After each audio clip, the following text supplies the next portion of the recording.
Have you ever thought of adding a splash of color to your dishes with edible flowers? They're increasingly popular in gourmet cuisine and home cooking alike, transforming simple dishes into vibrant, appealing meals.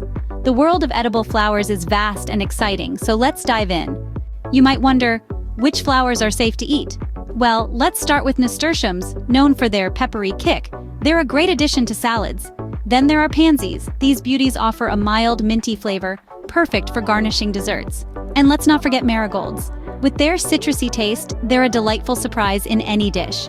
Each of these flowers not only adds color but also a unique flavor to your cuisine. Remember, not all flowers are edible, so always do your research before adding them to your plate.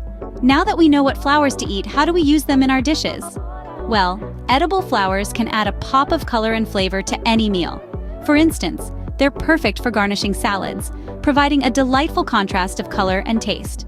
They can also grace the tops of cakes, giving your desserts an extra touch of elegance. Even drinks can benefit from a floral infusion. Imagine sipping a lavender-infused lemonade on a hot summer day. With edible flowers, the possibilities are endless and only limited by your creativity. You're probably wondering, where can I find these edible flowers?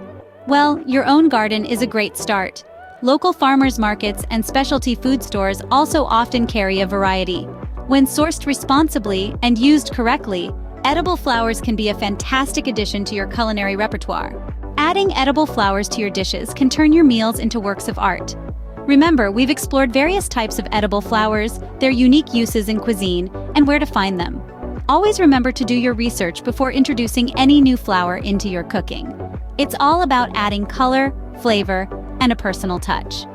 If you enjoyed this video and found it helpful, do give it a thumbs up and subscribe to our channel for more such interesting content. Until next time, happy cooking!